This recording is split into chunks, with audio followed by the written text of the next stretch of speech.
दिवाली उत्सव है भारी। दिवाली उत्सव है भारी। दीप जलाओ दीप जलाओ, आज दिवाली रे। हंसी खुशी से नाचो गाओ, आज दिवाली रे। दिवाली उत्सव है भारी। दिवाली उत्सव है भारी। दीप जलाओ दीप जलाओ, आज दिवाली रे। हंसी खुशी से नाचो गाओ, आज दिवाली रे। नमस्कार साथियों, मैं शिव जी आप सबों का हार्दिक अभिनंदन करता हूँ। साथियों, आज इस वीडियो लेक्चर में बातें करने जा रहे हैं जो कल दिवाली है उस दिवाली के ऊपर। इस वीडियो लेक्चर में बात करेंगे अपने लोग कि दिवाली क्यों मनाया जाता है, दिवाली क्या है, दिवाली क्यों मनाया जाता है, और यदि मनाया जाता है तो इसमें दिए क्यों जलाए जाते हैं। इस प्रकार के और लगभग क्यों शुरुआत हुआ दिवाली मनाने का, ये तमाम प्रकार की क्वेश्चंस की जो मन में उपजा हुआ क्वेश्चंस है, वो तमाम प्रकार की क्वेश्चंस को अपने लोग आज इस वीडियो में सीखते हुए और सिखाते हुए आगे की ओर चलेंगे। साथियों, यदि बोला जाए कि दिवाली क्यों मनाया जाता है, कब क्यों, क्या जरूरत पड़ा इसका, तो इनके ऊपर कुछ तर्क है मेरा जो शास्त्रों से लिया गया है। तो साथियों, सबसे पहला तर्क है ये कि जब भगवान राम अपने घर अयोध्या से 14 वर्ष की वनवास के लिए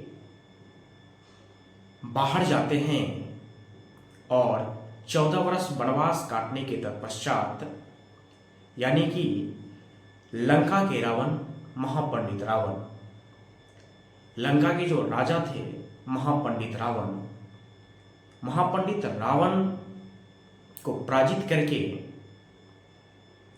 जब अयोध्या लौटते हैं अपनी अर्धांगनी माता सीता को लेकर के और अपने छोटे भाई लक्ष्मण को लेकर के, तो अयोध्या नगरी में खुशी का माहौल छा जाता है। और उस खुशी के माहौल को बहुत ज्यादा क्रिएटिव बनाने के लिए अयोध्या नगरी के लोगों ने इस खुशी में घी के दिए जलाते हैं। और घी के दिए इस प्रकार जलाए मानो कि रात में चांदनी सा रात हो। मालूम नहीं पड़ रहा था कि ये रात है या दिन। इस प्रकार दिए जलाए गए। तो हमारे पूर्वजों के द्वारा कहा गया है कि पहले से ही ये जो भगवान राम के आवागमन की खुशी में, उनके स्वागत में अयोध्या नगरी में दिए जलाए गए, जिस वजह से हम लोग भी आज तक दिए जलाते आ रहे हैं और साल में एक रोज इसको बहुत महत्वपूर्ण पर्व के रूप में हम लोग मानते हैं। अभी भी मान रहे हैं और मानते लगभग रहेंगे और दिए जलाते रहेंगे। हालांकि इनके ऊपर बहुत बड़ी बात है, विजयी पाने के तत्पश्चात जैसे ही आता है तो दिए जलाए जाते हैं। ये तो रहा पहला तर्क। और दूसरा तर्क ये है कि जब समुद्र मंथन किया गया था, समुद्र मंथन में तमाम देवतागण और दानव थे और रस्सी का बनने का जो काम किया वो नागदेव जी थे। समुद्र मंथन करने के तत्पश्चात उस मंथन से इन लोगों को 5 चीजें की प्राप्ति हुई, जिसमें से 20 का घड़ा, माता लक्ष्मी और कई प्रकार के लगभग 5 गो चीज था। 20 के घड़े को भगवान शंकर ने पी लिया और माता लक्ष्मी को लेकर के ये लोग चल दिए।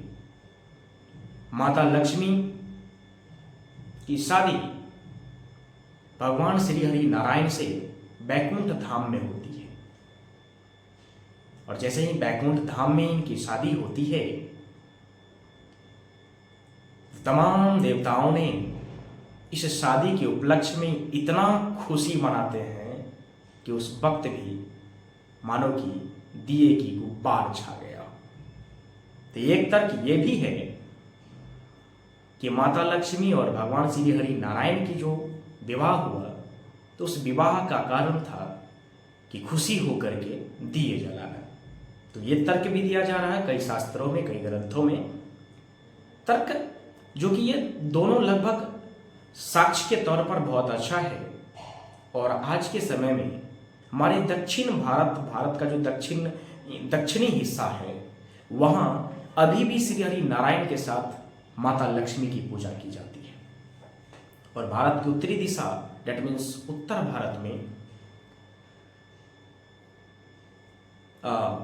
भारत में भगवान श्री गणेश के साथ माता लक्ष्मी की पूजा की जाती है। श्री गणेश यानी कि बुद्धि के देवता और माता लक्ष्मी धन की देवी। विद्वानों के द्वारा कहा गया है कि जिनके पास सही मायने में बुद्धि है, सही मायने में धन उन्हीं के पास हो सकता है। चलिए, ये तो तर्क था, लेकिन कल है दिवाली और दिवाली के उपलक्ष्य पर हम सब कुछ चीजें सीखेंगे, सिखाएंगे और जिंदगी में आगे बढ़ने की कोशिश करेंगे। साथियों, ये जिंदगी है हमारी और आपकी। जब तक इस जिंदगी में कुछ चीजें समझते रहेंगे, आगे बढ़ते रहेंगे। यदि नहीं समझते हैं तो आगे बढ़ना रुक सकता है। तो इस पे हम बात कर लेते हैं थोड़ी सी। सिखाने की जो बात है और सीखने की जो बात है, तो इनके ऊपर हम बात कर लेते हैं। वाल्मीकि जी के द्वारा लिखा गया रामायण, उस रामायण में एक चीज बताया गया कि आज के समय में भी हमारे पुरुष वर्ग के जो लोग हैं, महिला वर्ग के लोगों को उतनी इज्जत नहीं देते हैं जितना कि देना चाहिए। तो इन चीजों के लिए इस ग्रंथ से निकला हुआ कुछ हिस्सा, जो एक भजन के रूप में आता है, इन चीजों को स्मरण करने की जरूरत है हम सबको। और यदि बेहतर पूर्वक से इसे स्मरण करते हैं तो यकीन मानो कि ना पुरुष कम है और ना ही महिला कम है। ये बात है जब लंका के रावण जो राजा थे, वहां के जो महापंडित थे, अपरम ताकत था उनके पास कि उनके चलने से धरती कांपने लगती थी। इतनी ताकत था उनके पास, तीनों लोग कांपने लगते थे। लेकिन उनकी ताकत उनको घमंड प्रदान कर देता है। तो हुआ क्या, उनकी जो अर्धांगनी थी श्रीमती मंदोदरी, वो मंदोदरी काफी बुद्धिजीवी महिला थी। साथ ही ये बात है रामायण की, इस बात को थोड़ा सा गौर से लेना है। ऐसा नहीं कि सिर्फ कथा शास्त्र ये सब समझ के छोड़ देना है, ये बहुत बड़ी बात है।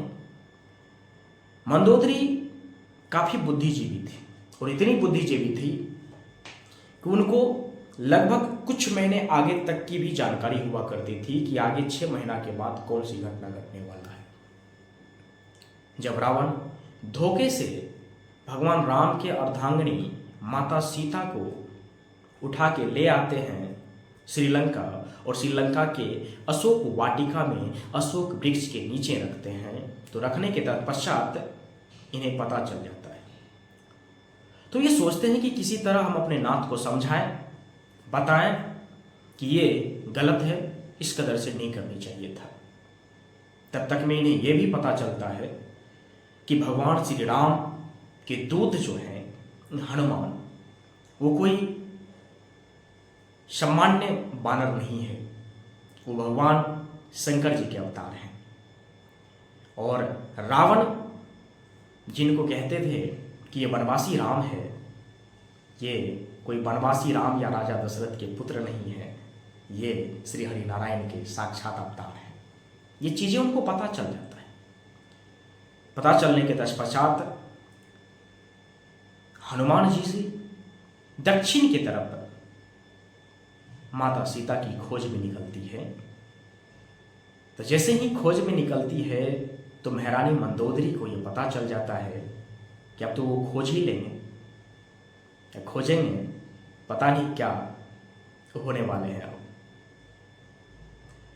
तो वहां मंदोदरी अपने पति रावण को समझाने की कुछ चीजें लाइन लाता है और गजब का अंदाज रहता है वहां उनका समझाने का।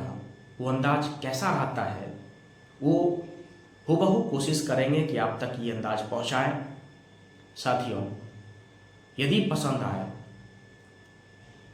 तो इस वीडियो को जरूर देखिएगा। मैं कोई संगीतज्ञ नहीं हूं कि मैं गा दूंगा। कोशिश करता हूं कि मैं उस चीज को आप लोगों तक भली भांति पहुंचाऊं। देखिए कैसे कहता है, मंदोदरी की अंदाज कैसी होती है उनको समझाने की, ये पूरी चीजें हम आपको आज समझा रहे हैं। देखिए होता क्या है, जैसे ही कोई कुछ बोलता है तो उनको यदि धैर्य से सुना जाए तो हमारी लाइफ में कुछ चमत्कार होता है।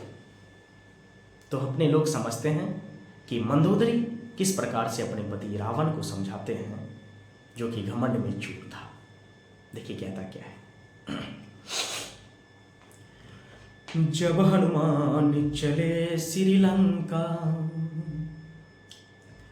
जब हनुमान चले श्रीलंका, कहती मंदोदरी रावण से। जब हनुमान चले श्रीलंका, कहती मंदोदरी रावण से। अचानक कैला है पिया तू सिया हरि लौला बनमा से। बनमा से तो हमारे पुरुष वर्ग की एक कमजोरी रही है। यदि कोई महिला हमें समझाना प्रारंभ करता है तो हमें लगता है कि इनकी इतनी, रावण को लगा कि जिनके तीनों लोकों में नाम है और उनको एक सिंपल सी महिला हमारी पत्नी मंदोदरी हमें समझाए, मतलब गजब टाइप का एक अंदर में आता है और उनको कहता है, हो तू मेरी पत्नी हो, मुझे मत समझाओ, किसी दूसरे को समझाना।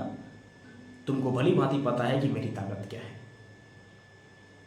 मुझे समझाने की चेष्टा नहीं करो, मैं खुद विद्वान हूं। ये तमाम प्रकार की बात जैसे ही बोलते हैं फिर भी मंदोदरी को रहा नहीं जाता। फिर भी कहते हैं तू जेव कह, जवन कहवत तवन मानो, लेकिन बोल के रहा, बता एकदम, ताकि आगे की लाइफ जो हमारी हो हमको ये ना कहे कि आप जानते बूझते हुए जो है किस चीजों को नहीं बोले। दायित्व होता है। तो फिर देखिए क्या होता है। फिर भी कहता है,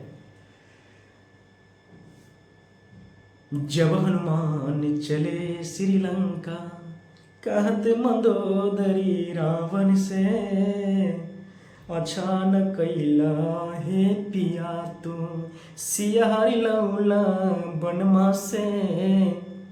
सिया सुकुमारी रहत कुमारी, कहे न लौला जनकपुर से। सिया सुकुमारी रहत कुमारी, कहे न लौला जनकपुर से। साथियों, ये जैसे ही कहते हैं ताकत की बात तो फिर समझाने की कोशिश करते हैं। कहता इतना ही ताकत है आपको, तो जब महारानी सीता कुमारी अवस्था में जनक धाम में राजा जनक की पुत्री बनके जब वहां थे तो आप वहां से क्यों नहीं आए? आग बबूला होकर के रावण कहता है, तुझे पता नहीं ये वनवासी राम, ये सीता और उनके भाई लक्ष्मण तीनों ने मिलके हमारी बहन की नाक काट दी, पता नहीं? मंदोदरी कहती है, हाँ नाक तो काटी, हम भी देखे, लेकिन यहां फिर समझाते हैं, तो जब तुम देखी हो, जानती हो, तो फिर हमें क्यों समझा रही हो? समझाने की जरूरत नहीं है, हम खुद समझदार हैं। फिर भी मंदोदरी नहीं मानती है, फिर कहता है, तोरी बहिनिया सुर्प उपने खा, तोरी बहिनिया सुर्प उपने खा, नाक कटौला लक्ष्मण से, तोरी बहिनिया सुर्प उपने खा, नाक कटौला लक्ष्मण से, अच्छा न कैला हे पिया तू, सियाहरी लौला बनमा से, अच्छा न कैला हे पिया तू, सियाहरी लौला बनमा से, सिया सुकुमारी रहत कुमारी, कहे न लौला जनकपुर से। महारानी मंदोदरी कहती है कि इसमें भी गलती तो आपकी बहन की ही है। आपकी बहन जबरदस्ती किया भगवान राम के साथ, लक्ष्मण के साथ और महारानी सीता के साथ, तो लक्ष्मण को नहीं रहा गया, नाक काट डाला, तो गलती तो आपकी बहन की ही है। तो वहां आप उनको समझाने की बजाय आप खुद गलती करने लगे। देखिए ये बात यदि समझ गए होते तो शायद से लंका का विनाश नहीं हुआ होता। हम लोग अपनी लाइफ में, हमें यदि कोई समझाने आता है, बुझाने आता है, तो हमारी अंदर की जो एक ईगोपना है, एक घमंडपना है, वो हमें ये बताने लगता है कि अबे उनकी औकात नहीं कि तुझे समझा सके। तुम अपने आप में विद्वान हो भाई, तुम अच्छे हो, वो गलत है, वो तुम्हें नहीं समझा सकता, तुम अपनी बात मानो और आगे बढ़ो। इसी में हम धोखा खा जाते हैं और हम अपनी जिंदगी में सफलता के शिखर तक जब जितना जल्दी हमें पहुंचना चाहिए था वो हम नहीं पहुंच पाते। तो ये रामायण की कुछ चीजें जो लिया गया, इस रामायण की कुछ चीजें से हमें ये सीख मिलती है कि जिस अर्धांगिनी की बात रावण नहीं माना तो उनको अंत में वही सजा मिला जो मिलना चाहिए था। जैसे कि सुग्रीव के जो हिस्सा था वो हिस्सा बाली ले लिया, अंत में बाली का हाल तो वही हुआ। तो भैया जिसका जो होता है उसे करना चाहिए, उसे कोई फर्क नहीं पड़ता है। तो ये कैसा लगा, किस प्रकार से लगा, आप लोग अपनी राय कमेंट सेक्शंस में जरूर दीजिएगा। तो मिलते हैं फिर अगले किसी वीडियो में। मनाइए अपने लोग मिलके दीपावली, स्वस्थ रहिए, मस्त रहिए और अपने परिवार को भी स्वस्थ रखिए। धन्यवाद। जय श्री राम।